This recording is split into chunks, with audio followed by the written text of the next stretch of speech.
Okay, very happy to start, and hello everyone. Let's talk about the first Australian-New Zealand feature film co-production, which of course is Funny Things Happen Down Under.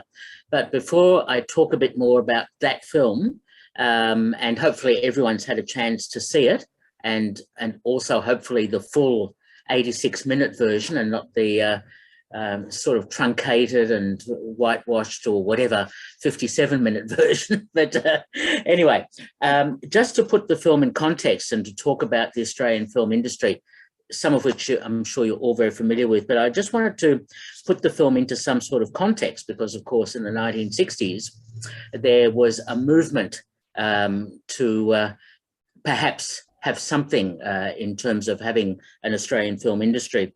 But we know that the Australian film industry really started, if you like, after the story of the Kelly Gang in 1906, when there was a real appetite to make many silent films about the Australian experience. And in fact, there is a huge number of films that were made during that time. Unfortunately, of course, many of those have been lost.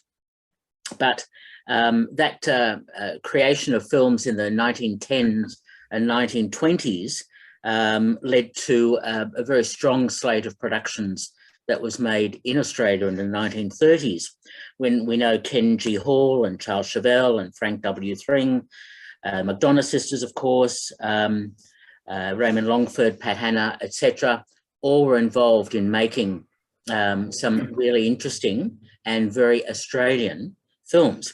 Of course, we know in 1919, one of the best, of course, was The Sentimental Bloke. And then in the 20s, we had For the Term of His Natural Life, which I've written extensively about, On Our Selection, Man from Snowy River, the early version, Robbery Under Arms, etc., and The Cheaters, of course, and Far Paradise. So we had a rich sort of industry that was happening, but unfortunately, because of what was happening with the war effort and the redirection of money to other things, apart from making frivolous things like films, the Australian film industry, so to speak, foundered. And yet there was a resurgence in the 40s when UK and US producers found Australia such an interesting place to locate films. And so Harry Watt and Ralph Smart and others came to Australia to make some films, and The Overlanders being a good example, and others. But we didn't completely lose our industry. There were about 15 or more films made in Australia in the 40s, but some of those, of course, were foreign productions. Then in the 1950s, of course, we had Jeddah, Charles Chevelle's film, which I thought was such a groundbreaking and important film. It's just a shame that it met with receptions that were not necessarily very encouraging, and the appetite for Australian audiences seemed to be more for foreign films and foreign-controlled films. So films like Smiley and Town Like Alice, the 50s version of Robbery Under Arms, were all overseas productions. Anthony Kimmins and others who made those films. And of course, Stanley Kramer came to Australia, came to Melbourne to make On the Beach, and of course, how appropriate to make it in Melbourne as the best place to make a film about the end of the world. Although I still thought Tasmania would have been more appropriate, considering that the nuclear cloud would have taken even longer to get to Tasmania than it would to Melbourne. But that's another story. I'm sure Melbourne was much more photogenic. So we had about maybe 10 films produced in Australia in the 60s. So there was really no industry to talk about at all. It had sort of died out, and there were some foreign productions, the Sundowners, They're a Weird Mob, Age of Consent was made in the 60s. They're a Weird Mob, it's interesting, it was touted as an Australian film, but in fact it isn't. It was an overseas produced film starring an overseas actor, Walter Chiari, and nevertheless, it is seen as the film that perhaps led to the resurgence in the 70s of the Australian film industry. Now, if we move forward, in the 1960s, lots of things were happening on the periphery. The film school movement was starting to gain some strength. Film societies were being formed, or had already been formed, but were starting to really seek some sort of endorsement by importing films and by encouraging Australian films as well. There were film collectives, social realist films were being produced. I know John Flowers talks a lot about the social realist films that were made, especially in Sydney, by Ubu Films, Albie Toms, etc. The underground film movement and independent film movement was really gathering pace in the 60s, Nigel Buste and many others. So there was a real appetite to have an Australian film industry. And I suppose it didn't really reach that sort of apotheosis until 1970, when the Australian Film Development Corporation was launched, which later became the AFC in 75 and Film Australia in 73. And then in the 70s is when we had that renaissance of the Australian film industry. So that gives us a bit of background. Now, in the 1960s, as I mentioned, there weren't many Australian produced films. And here we have coming along a film that was a kid's film, really, a family film, in 1965, Funny Things Happen Down Under, which Roger Miriams, who I'll talk about in a moment, produced. Roger Miriams is a New Zealander who had made some films in New Zealand, but came to Australia in 1956 to film the Olympics, and decided he wanted to stay because he saw that there weren't many films being produced in Australia, and that he wanted to have a go at doing that. And he saw a niche in kids' films or family films. And so in 1960, the terrific adventures of the Terrible 10 were launched on television. And why they were the Terrible 10 was never absolutely clear, because they never did anything terrible. But unless you can say that kids being given dialogue which was far beyond their years, and having experiences which some adults would blanch at, would be very unusual. But when it was screened on television, not that I remember it, I was only about 5 at the time, there were 15-minute episodes of the terrific adventures of the Terrible 10. And they had all sorts of wonderful stories. They built their own town, the Terrible 10. And so they had everything, you know, a restaurant and post office and all sorts of things, hospital, that they built. And so they created their own world. And adults had to try and understand that and live with that if they infiltrated them. And so there were many episodes, 15-minute episodes produced, which eventually were packaged into 25-minute episodes, which became very popular back in New Zealand for Roger Miriams. Now, Roger was very astute, and he saw that maybe there would be an audience in the cinema for The Terrible 10 as a feature film.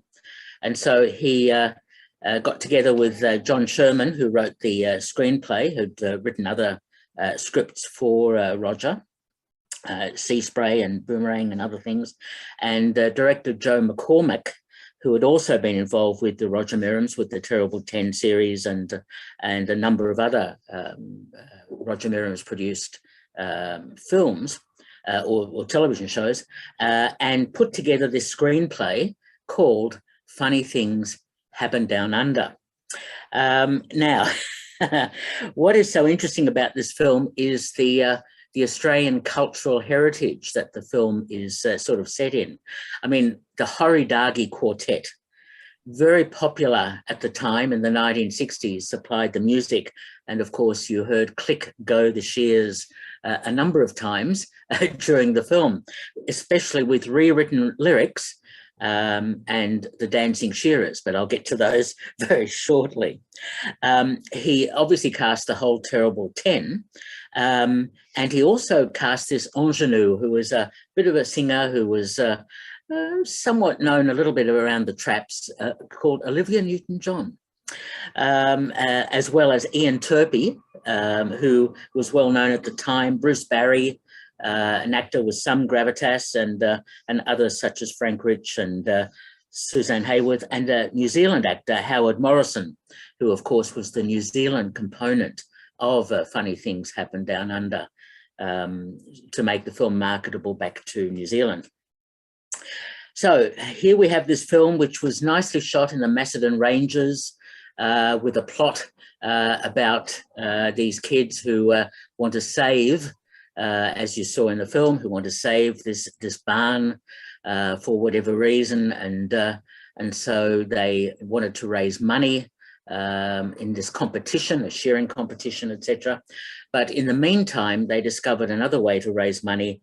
Was they discovered by accident that they could dye wool by this special formula that was somehow ingested by sheep, although first of all they had a go with a goat, and it was so nice that the goat was the stunt performer at the start of this incredible storyline. So they discovered this rather amazing formula, and so they get involved with the Wool Corporation, saying, look, we can market this wonderful coloured wool and make a huge amount of money, and of course everyone wants their two penny worth, so to speak, and the whole thing just gets quite complicated and silly all at the same time. In between, we had a number of musical numbers in Funny Things Happen Down Under, including a song for Olivia and for some of the other actors in the film. And it was so obvious how they were synced, and the overdubbing was just incredible.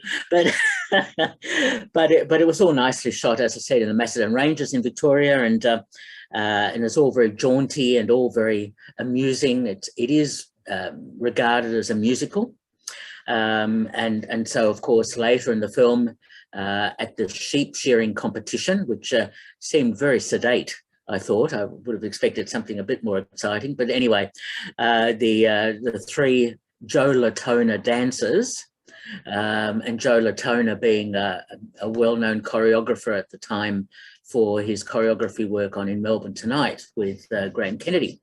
But Joe Latona choreographed the film, and so later in the film, near the end of the film, we have these three dancing shearers who go off into the wild blue yonder, dancing their heart away for no particular reason apart from making Australia look like it was a rather odd place to be. Nevertheless, it was then, the film was released in Christmas 1965 at the Princess Theatre in Melbourne. That was its premiere. And it seemed that it was a very low-key sort of affair. I don't think it was particularly well marketed. But what happened to the film is that once it was released after that, it didn't do particularly well. It didn't attract an audience. And I suppose that's common for television shows that are turned into cinematic versions. We know the history of those. Mostly they fail. So the film didn't particularly work. However, when Roger decided that he still wanted to do something with the film, he actually released it in a number of countries, including, of course, New Zealand. And New Zealand was able to see the full 86-minute film. In Australia, because it didn't do well, it was recut. And so hence that 1 hour version of the film, which is a terribly bowdlerized version of the original, and of course a surviving print is not particularly good anyway. But it was re-released, and it still didn't attract a particularly strong audience. So there wasn't a huge appetite for feature films for children not so much for films produced in Australia, but more likely for overseas productions, especially the blockbusters and all that sort of thing. I mean, how can Funny Things Happen Down Under compete with The Sound of Music, for example? I mean, two musicals, but slightly different in context and tone. Nevertheless, the film has survived, and it was terrific to be able to see the full-length version and to see Olivia Newton-John in a very early film role, already displaying a lot of charisma and good singing voice, etc. And hence she was able to make a career as a singer, because that film really did a great thing for her. It's interesting to note, just as an aside, in the 60s, there weren't that many feature films produced, as I mentioned, but a lot of them were documentaries and commissioned documentaries. So we know, for example, the Collings production company, which I'd read up about. I didn't know a great deal about them, but he was involved with a number of Australian documentaries that were commissioned by, say, Qantas, for example, The Big Boomerang in 1962 and others. So some films were getting a release or were being shown or being screened and getting an audience of some sort. But up until 1965, when Funny Things Happen Down Under was released, there wasn't a huge number of films. I mean, it was good to see the underground movement happening, and so an indie film like Clay, Giorgio Mangiamale's film, a really superb film at that time, was made around that same year, shot in Eltham, and yet that seemed to garner a fair bit of interest, and of course went to the Cannes Film Festival. So Funny Things Happen Down Under didn't quite get any nominations or anything like that. We know that the Australian Film Institute was established in 1958, but as far as I'm aware, the film didn't receive a huge amount of acclaim or recognition. I noticed that one of the few critics at the time, Colin Bennett, in The Age, did review the film very positively, as against most other critics who dismissed the film at the time as a rather strange Aussie musical, well, Australian-New Zealand musical. And so he ended up by saying, a shearing contest doesn't quite produce the exciting climax one expects, and technically the picture is surprisingly short on close-ups, considering its maker's TV experience. Otherwise, no complaints. In support of locally made children's films, Pacific's Enterprise is in launching this program, deserves the encouragement and support of parents. No sacrifices involved for the youngsters. They should love it. I love that sort of almost damning with faint praise sort of review, but he did single out Olivia Newton-John as being quite photogenic. How appropriate. Anyway, so that is Funny Things Happen Down Under, a film that perhaps does deserve a little bit more recognition, certainly as an Australian musical, and we don't do many musicals, I tell you that, and as the first Australian-New Zealand co-production. So look, I found it an interesting watch. I thought very jaunty, it was lively, it would be quite appealing to young audiences, I think, especially as the focus is on the kids in particular, and there isn't too much nastiness. It's more silliness that happens with the government reps and the Wool Corporation and all that. So it's all very, very, very jaunty and funny. And of course, the kids are given dialogue which is far beyond their age range and their experience, but yet it was a lot of fun. The coloured sheep were amusing.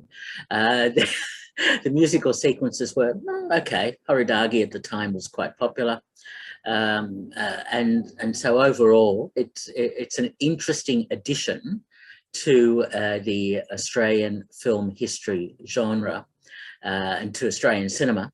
and perhaps deserves to be revisited, but I wouldn't call it a great film that has been much overlooked. But nevertheless, yeah, an interesting film, and I'd be very interested now to hear comments and feedback about your views on Funny Things Happen Down Under. Well, I'll start off if you like, Peter. I enjoyed watching it too, but I think I've already said that I didn't quite know whether to cringe more or laugh more. And I did have some genuine laughs as well as some genuine cringes.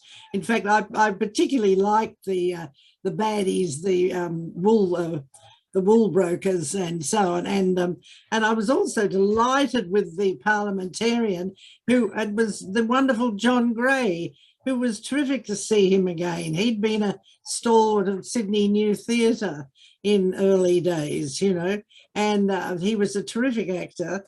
I think may have been blacklisted ultimately, but anyway, but I thought he was terrific, and in fact, complete with his hat. I thought he was an absolute predecessor of Barnaby Joyce, you know, and to me in every way, you know, and in manner, demeanour, and dialogue and so on. So he was a joy to see, I thought. But basically, I suppose my overall film was that it was a film trying to find its genre, you know, what is it genre, you know. I mean, it was a great shock, I must admit, when first the singing cowboy first appears. You know, that was a great shock to my system when it started, and I realized, good heavens, you know, what's going on here. But I would say that that's it. It was, again, placed right at the beginning of the revival, in the very earliest years of the film revival. You know, I would say it's a film trying to find its genre, and because it's a bit of a mishmash, perhaps that's why it wasn't so popular. But anyway, it's certainly Olivia Newton-John. She already had quite a reputation, I know, as a singer at the time, even before the film was made, which she sang with Pat Carroll, and they were a duo, and they had a lot of they were quite well known, you know. I think even she started, you know, performing from a very early age, you know, in her very early teens. And I think, but anyway, that's, so I guess that's it. I don't know what other people thought. They're my few thoughts on the subject. It was great to hear your discussion, Peter. Thank you. Yeah, I'll add to that. Thank you, Peter. That's for that whole background. Which is fascinating, and like Gwenda, I enjoyed the Barnaby Joyce performance. I thought it was absolutely priceless. But the wool buyers also were sort of caricatures of types, but they were good fun, and it's a good fun film. I guess at the time, the whole impetus of feature film production had been lost over the last couple of decades, and so now with things starting to bubble up with underground films and documentaries and so on, there's a lot of talent there, but people were sort of feeling around for how to get it going again, and that means a lot of experiments and some misfires and some not quite getting things right and so on. So you probably couldn't expect, you know, competitor to The Sound of Music coming out of that sort of setting. So for what it is, yes, in a lot of I guess Australian films of the 60s or even earlier, there's some cringeworthy stuff, because we didn't quite know how to put it. We were still self-conscious, and we had audiences that still preferred, they got used to seeing overseas films.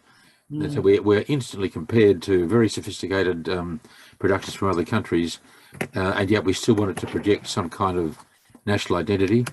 And therefore, we said things that may not have sounded quite so cringeworthy at the time, but they do today. And so I just enjoyed, first of all, discovering that there was a full-length version, because I was only aware of the short version. And then just seeing it, I just enjoyed the film from start to finish, and the country settings, you know, they happened in a lot of films. We always like using the rural background of Australian films. It is part of our character, even though we all live in suburbs. We revert to that. And I had seen the Terrible 10 series on television, which I thought was clever. Yes, they had their town and everything else. In fact, the series is in the archive collection, on black and white 16mm. And so I just try to set it in the context of the other films of the time, but it was then followed by all these other efforts at making feature films, a lot of which were just completely unsuccessful, but were sort of brave efforts at the time, and all ways of kind of feeling out to produce something that was Australian, that had integrity, and didn't just hark back to the past, but tried to find some sort of new way that could attract people to see Australian films. Great. I think, of course, around about this period of the 50s and 60s, some of those that you did mention briefly, Peter, that some of those left-wing productions, like the ones by Cecil Holmes, they were quite important, and the films even about Indonesia Calling, and some of those, you know, films of that, political films, you know, were, I think, very important, and I think some very good films too. And I think they were made in the 50s and 60s. I think, is that right? Yes. 60s, yeah, yeah. What is the work of film unit? Oh, Leslie's gone. Sorry, Ray, I didn't. On that note, the 50s and 60s, I was interested to see the recommendation that David Donaldson put in the chat function that Jill Brearley had done on film, the life of the 50s and 60s, and my question is, what is the title of that film, and is it readily available for viewing? Do you know, Peter? No, I don't. No. David has his hand up to speak. Yeah. Where that interview appears is in the double DVD put out by what is now Screen Australia, Film Australia. I think Anthony Buckley was actually the producer of it for the centenary of cinema. And they interviewed quite a few interesting people, Lee Robinson, another one, and they really spoke out very frankly about the state of things. Was it called History of Australian Cinema? Something like Celluloid Heroes was the title of the film, Celluloid Heroes. That rings a bell. Thank you. And it's available on DVD, is it? From Screen Australia? It's actually sold by Umbrella in DVD. Thank you. Thanks very much. Okay. I wonder Sorry, go on. I'll go on with my other point that I put up in the chat. It's so interesting to see these New Zealanders get together. I've mentioned Cecil Holmes as arriving at the doorstep of Colin Scrimgeour, and Myrons was also working with Scrimgeour, and Scrimgeour, having been more or less thrown out of New Zealand or something like that, did create quite an enterprise in recording radio serials and that sort of thing, and then attempted to move into film with a lease on the Pagewood Studios. There's actually quite a few New Zealanders and other imports. Doc Sternberg was another one. He provided a platform by which these imports could get a go on. So I think I'd always try to, as I say in my note there, give a credit to Colin Scrimgeour.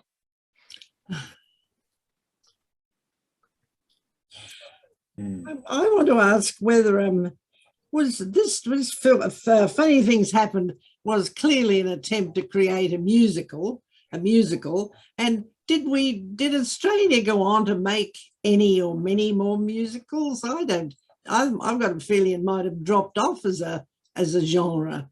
Anybody got ideas on that score?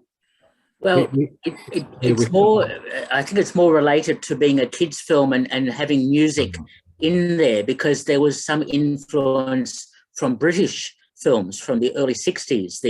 There were quite a few of these comedies with music in them, Tommy Steele and all of those sorts of performers. So I suppose there was that sort of way of mimicking to some extent some of those early British films, making a kids film but having music in there to make it perhaps more marketable in other places as well.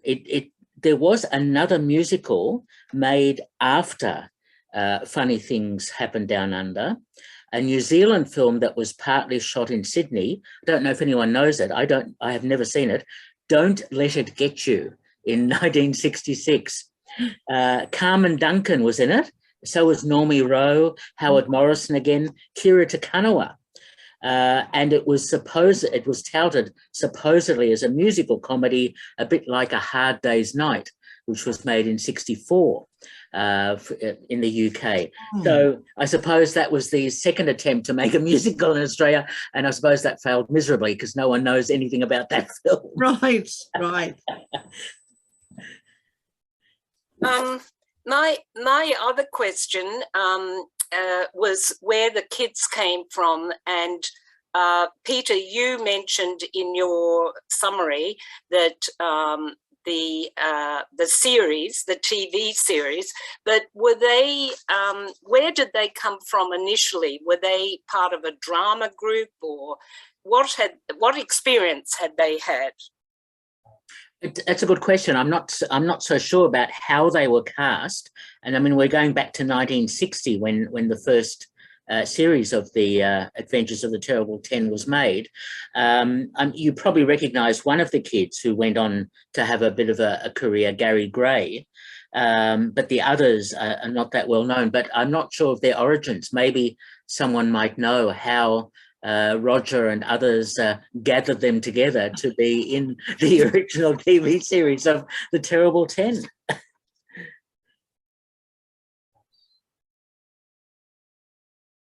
Yeah, I'm quite intrigued with the notion that the musical really fell out as popularity, in Australia until the stage musicals came in a lot later. I suppose it's worth mentioning as a stage musical is Reedy River, which had all the folk songs, the Click Go the Shears and so on, that was done by New Theatre initially in Sydney and then in Melbourne, but it never went on film. It was just a stage musical. But but I can't recall. I mean, until I don't know that Australian musical films is still a viable genre in Australia at all. Do you want to have a word, David? Yes, you've got a word, please, David. Well, now, how am I? The music interest shifted into television. Early television was full of musical stuff and had many distinguished music people working in it, and whole bands working in the studios. I don't think that happens these days. Where Australian film went, it was into history. The whole of the 70s is full of efforts of history, My Brilliant Romance and all that sort of thing. And it was Philip Adams who called a stop to that and said, can't we get off this history and go into comedy, which of course he did himself very successfully. Which were the ones he pioneered in David, Philip Adams. Yeah, they were. We had a hand in. Alvin Purple. Yeah, Alvin Purple and Barry Mackenzie, didn't they? Yes, 72 for Barry Mackenzie. Right. That's right. Yeah. Yeah, yeah. Yeah, and there was a little bit of music in Barry Mackenzie. Yeah, I've just posted a link actually, which was from Filming magazine, which is an article Stephen Bagg did, which is called Australian Musicals You Didn't Realise Existed. Or I've just posted the link in the chat. I was thinking musicals in general were sort of fading out of cinema a bit. You know, you kind of hit the apex with Sound of Music and My Fair Lady and a bit with Mary Poppins, but I can't think of a lot of musicals after that until you get to recent times with Les Mis in Chicago and stuff. I think they sort of just went out of fashion for a while. Moulin Rouge. Well, there was Oliver a few years later.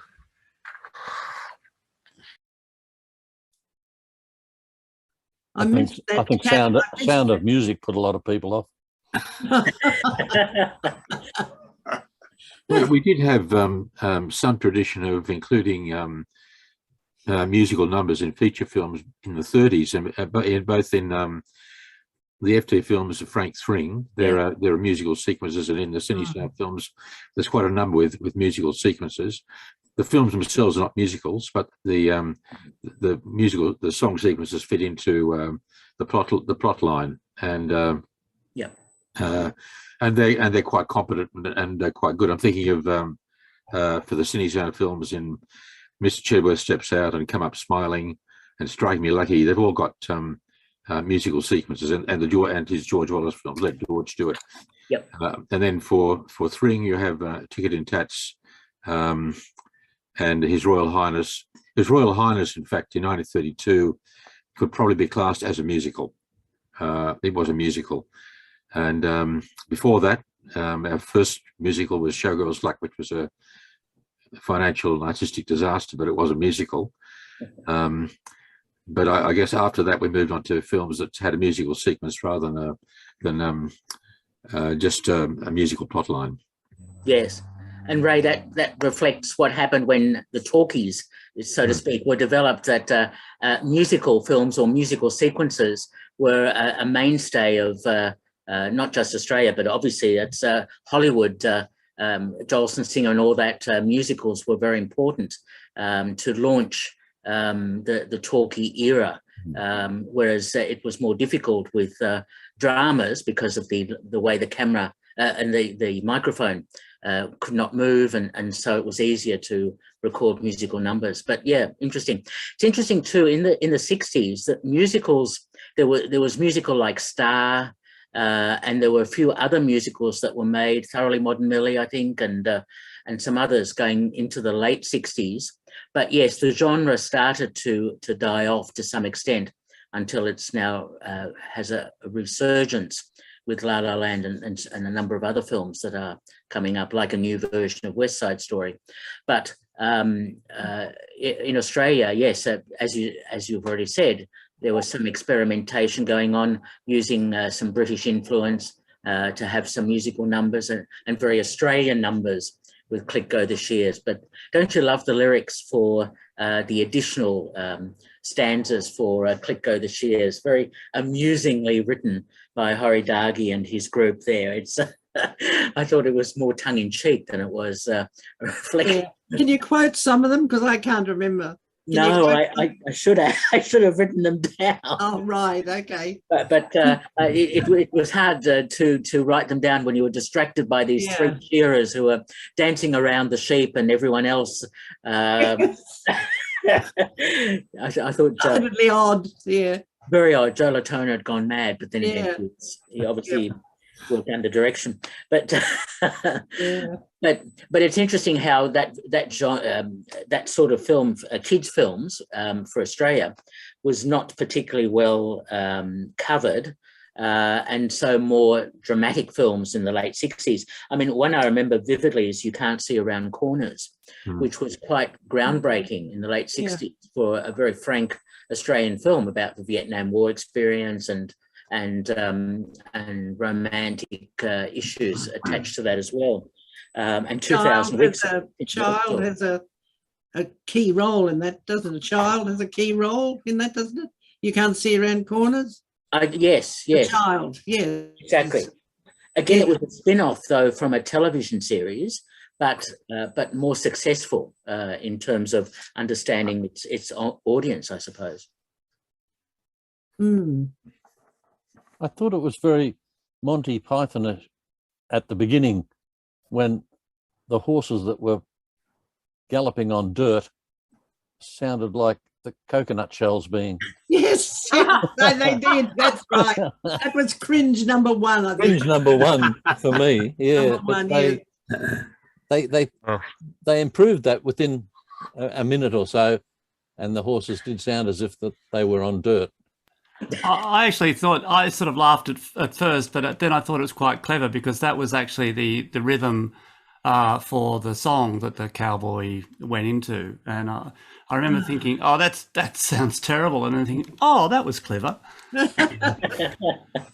It sounded to me like the introduction to the Magnificent Seven, or the Seven Samurai, with the thundering hooves. Now, if only Roger had made the Magnificent Seven meet the Terrible 10. Yes, right.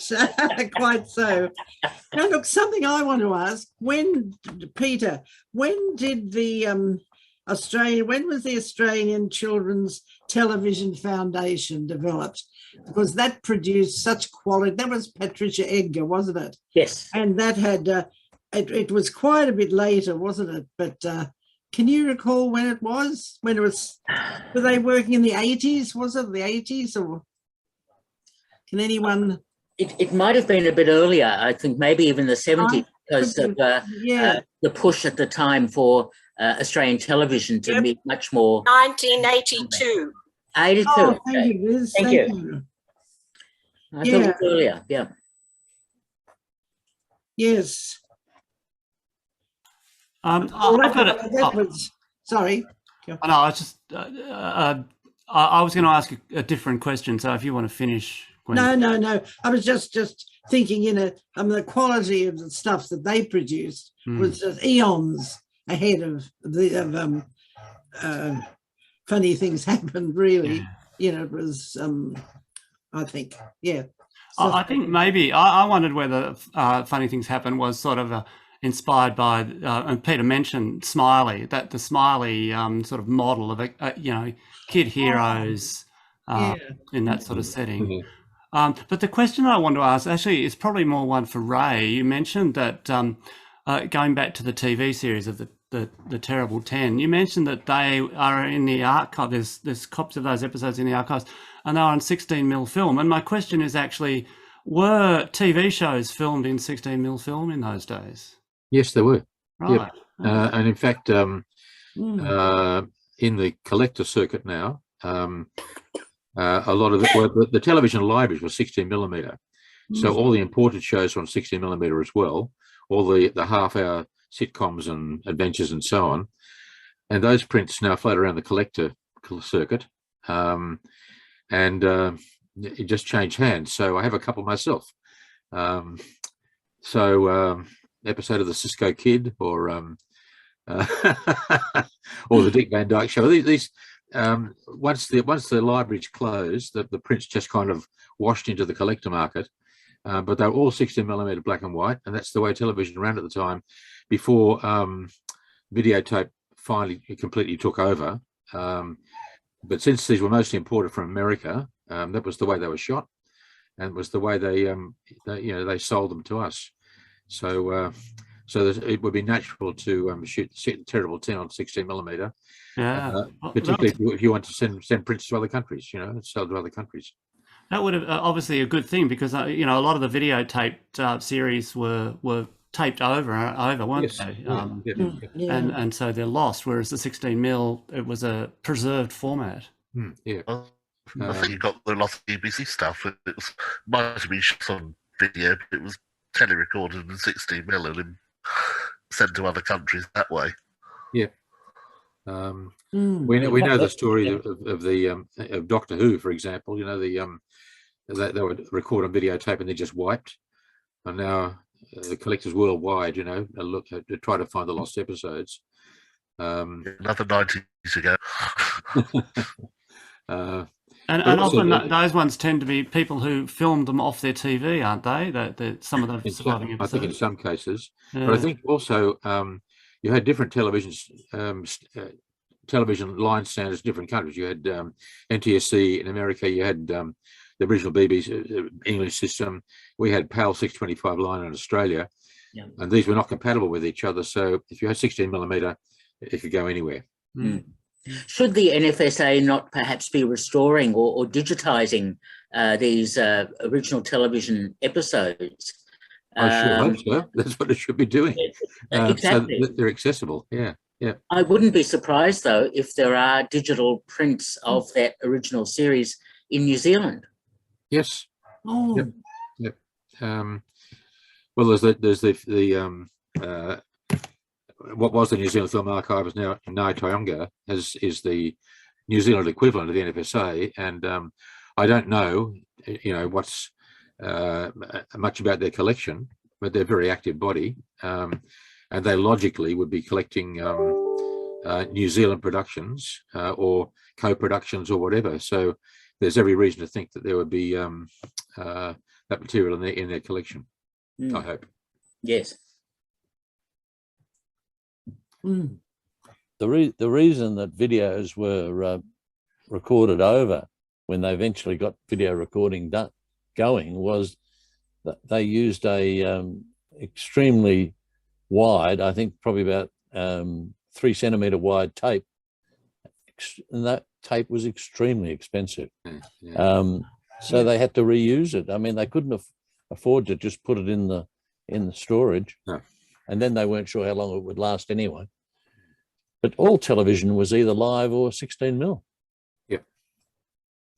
This question of the cost of the tape was a big issue in the National Library, their earliest oral history collections, because particularly in the folklore area, people like John Meredith, who was perhaps the first of the major collectors, but he had to very much limit the work he did because of the cost of the tape.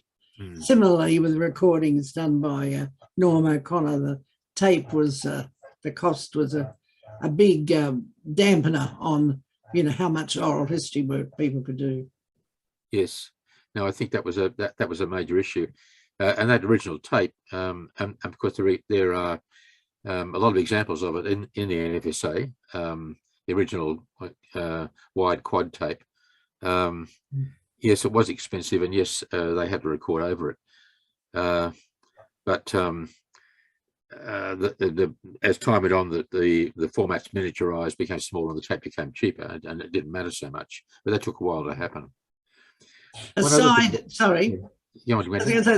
issue to the question of the cost of the tape was that it also affected the style of people making recordings, because even people like Hazel de Burgh, you know, who's considered the very first of the major oral history recorders at the National Library. She interviewed a lot of, you know, artists and musicians and so on, but she had absolutely no context at all, and her own voice never comes into it.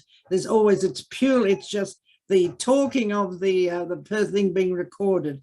And similarly, that happened a lot, particularly in the early days with John Meredith's recording of folklore. They did no context whatsoever, just quickly in, you know, you did the interview with the person and that was it, you know, that's all you could afford. Yeah. So that meant a lot of valuable information was lost. So that'd be, yeah. One just going back to the subject of cringeworthy films, I note that okay, right through the 50s and the 60s, we had overseas companies making films here, like They're a Weird Mob, or Age of Consent, or Smiley, and that continued while this resurgence was starting to bubble up in Australia.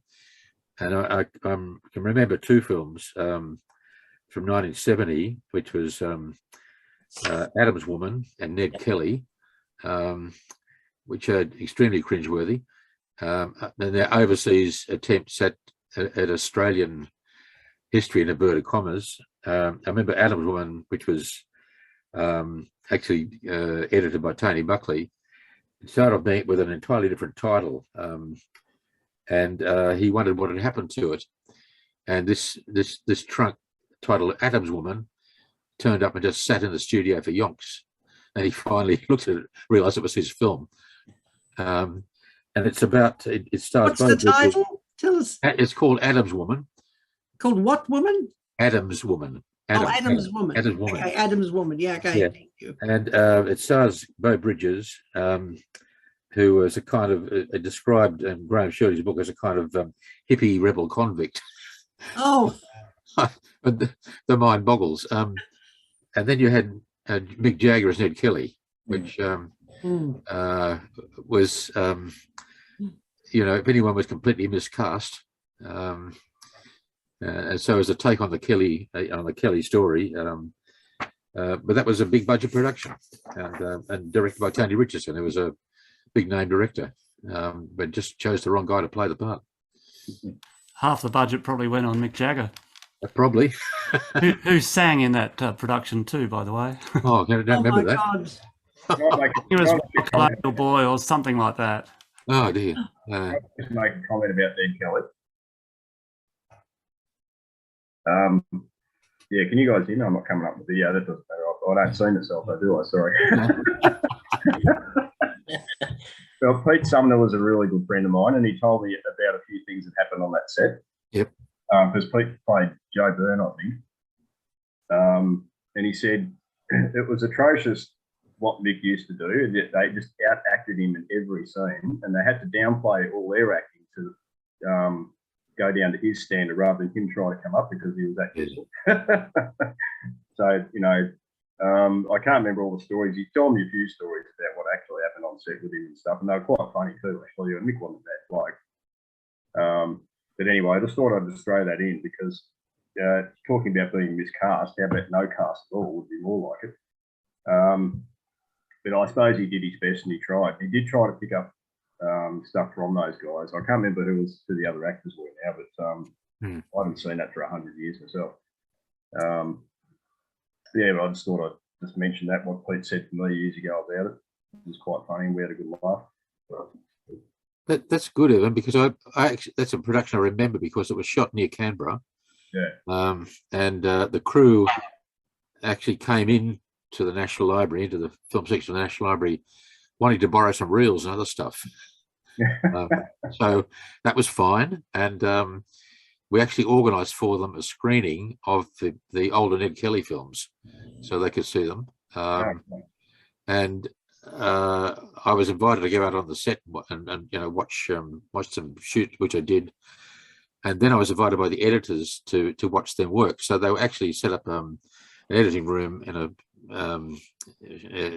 a shop front in Queanbeyan somewhere to just do the rough cuts. And it was fascinating watching them actually trying to apply rhythm to the shots. It was perfectly obvious that Mick Jagger could not ride a horse. It was absolutely hopeless, and so there's a lot of footage that could not be used, but we had bits of it in the collection. They passed over bits of that, bits of the outtakes that should be still in the collection. But so, but it was still indicative of this notion of overseas players wanting to interpret Australian history for us and completely getting it wrong. That was still going on, and so that receded once we had the industry started to perk up in Australia in the 70s. I want to ask David. I wonder why they did you just flagged Starstruck, David, and I remember Starstruck. Wasn't it set in around a pub somewhere? Yep. David, it was, according to Peter. Yeah. Yes. David, do you want to say something about Starstruck? I don't follow musicals, but I believe it was filmed around Balmain, wasn't it? Yep. Yeah, I think so, yeah. I only know it was in the restoration process with NFSA and got a great deal of publicity. Must be about 3 years ago now. Of course, we all have our ideas for ourselves of what ought to go into restoration. I was told by Gail Lake, oh yes, it's on the list. It's a very long list. Well, who actually decides the priorities and what goes on it? That's an interesting, that would interest me. And I agree. It's interesting. Yeah. Don't know. And I don't think any of us know. I think it's decided internally by whatever means. We can always ask, you know. It used to be that the quality of the original prints deteriorating. Yeah. Factor. And apart from that, I've got no idea. I do know that was a major factor that it used to be. The old nitrate film, trying to get through so much of that shit before it, you know, destroyed itself altogether. So I think that might be the number one factor, but I don't know about anything else since I've heard for a long, long time. Thank you. The interesting thing is that the technology is improving leaps and bounds, and the throughput for restoration is becoming almost completely automated. I think most of the films they've worked on have been from the 70s onwards. They haven't gone back to the earlier material, except in one or two cases. And so what they're doing mostly is trying to restore the color balance and things like that, or clean up the image. So to do things like My Brilliant Career, where the original negative is faded, and so you have to try to bring the color balance back and make it look good in today's terms. So for material from the maybe 70s and 80s, where the color film has faded, that becomes imperative to bring it back to original appearance as far as you can, and you do that digitally now. Did everyone see? Oh, sorry. I was just going to ask Peter, can he answer Kerry Firth's question? Ask about the little car that the quote unquote continental wool buyer drove. Was it a one-off job, do you reckon, or was it in fact one of those wonderful tiny Fiats that that used to be around in the olden days? Do you have any idea, Peter? I don't, unfortunately. I had a look at some of the tech specs of the film, but that one didn't come up. It is quite an incredible little car, almost like a cut-down Mini Minor, but I wouldn't know. Look, there is a whole bunch of those cars. In fact, when Jill and I were in England in 2019, we were overtaken, or we came across a whole rally of those three-wheel cars, tiny little things. Some of them with two wheels at the front, some with two at the back, and so on. One-person vehicles. So whatever, I don't know what the brands are, but they were real and quite popular in the 60s.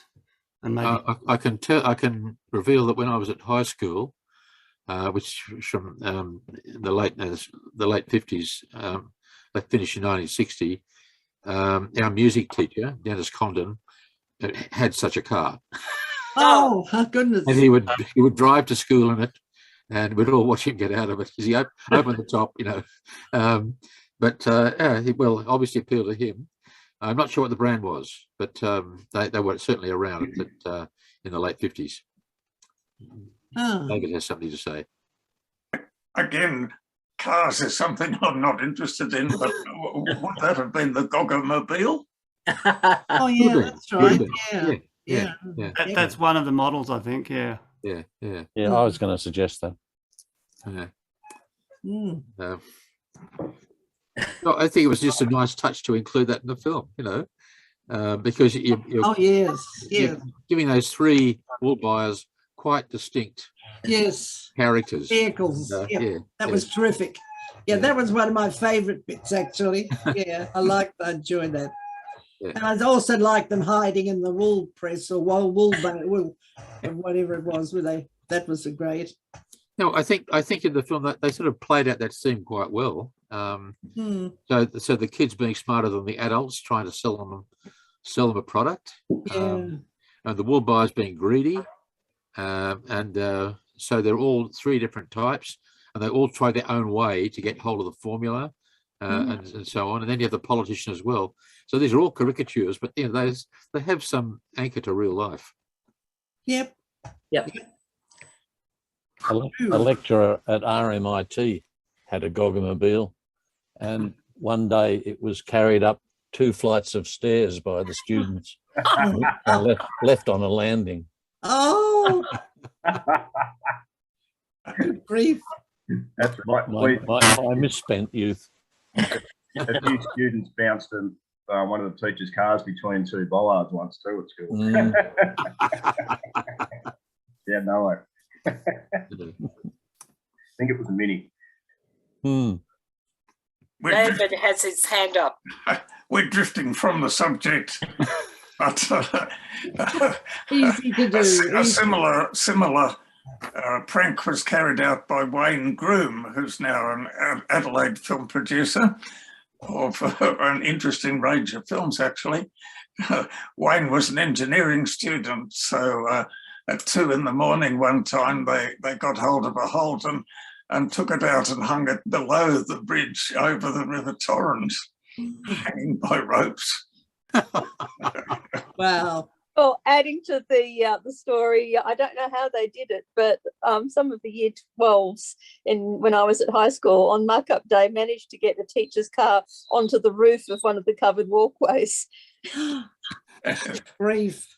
Well, I'll add to that story because on one of the mark-up days, some students carried a Morris Minor into the assembly hall and plopped it just in the middle of the floor. I think there's a documentary to be made here. Yeah, I think so. The cars that ate Melbourne. Yeah, exactly. Yes, yeah. Now listen, I'm not actually sure. We all seem to be taking a turn at chairing today. Who's signing us off, and who's actually chairing? Is it you, Chris, or is it you, Ray, or what? I'm the host, so I can actually turn everybody off, but I'm not giving the farewell speech. I think we should leave it. I think we should leave it to Peter. Yes. Well, I'll give my farewell speech and thank Peter, whom I actually have never met among you people, and I'll sign myself off now. Thank you, Peter, Ray, Bruce, Gwenda. Bye for now. Bye. Great to see you, David. Great to see you. Thanks, David. I was just going to remind everyone, apropos of musicals, that's entertainment was made in '74 to celebrate MGM's 50th anniversary, and it was such a great success that they followed it up with 2 sequels, apparently. Yeah. Anyway, I was just going to remind everyone, apropos of musical. Yeah. Well, I'm going to also jump in and remind all the Melbourne viewers anyway, don't forget that next Sunday is the latest digital restoration of The Sentimental Bloke, complete with free refreshments at the Thornbury Picture House. So sorry that you interstate people can't come, can't join. Yep. Yeah. And that has a new musical soundtrack. Yeah. Yes, by Paul Mack. Yes. Yeah. The world. Oh, Gary, we're having terrible trouble with your sound, I'm afraid. The bloke really is worth seeing. And the source of the original source of the material is a nitrate print that survived in Australia, and the original negative, which ended up in America and in George Eastman House in America, and those are the two sources of footage. It was like Funny Things Happen Down Under. It was recut for American release down from 8 reels to 5 reels. probably set out as support, and it's subtitled that all the titles were changed to American slang because nobody would understand Australian slang. No way. And however, the version, the restored version, has Australian slang. It really is one of the great films. And wasn't the American version, the American prince, wrongly classified as the sentimental blonde? There's a great story attached to that. Yeah, there's a story. Like a lot of Australian films, it was well, not a lot, but sometimes Australian producers were able to sell a film overseas, but it meant sending the original negative over to America for printing, and it never came back because the cost of freight and so on, it just didn't happen.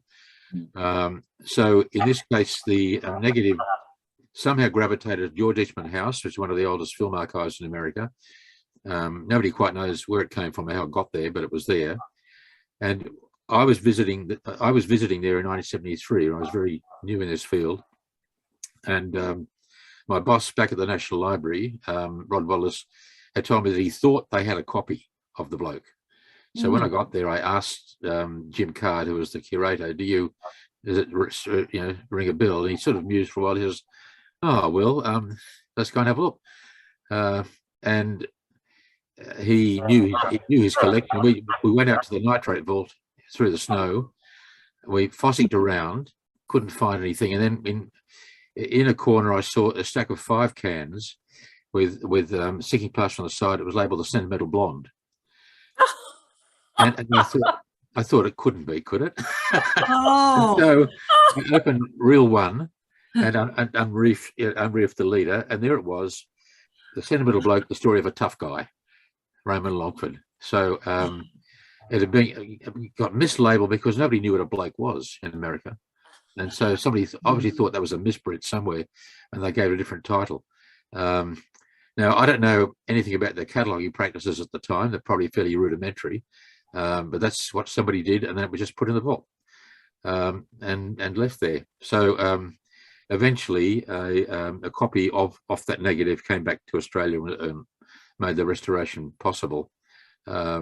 But in that copy there were some new scenes that we didn't already have in Australia. So it's a combination of the two. But but that's how. So Ray, it was you who actually found it then. Yes. You. Yeah. Me. Oh, gold star for you. It was one of the extraordinary moments in my career. Yes. Gosh. My brilliant career. Yeah. It was extraordinary. Yeah, I mean, you do have those experiences sometimes, occasionally, when you find a lost film. And it was my boss's belief that there was a copy there, so he'd obviously heard this from somewhere, I don't know where, and he sort of said, well, while you're there, just have a look. Yeah, so unbelievable.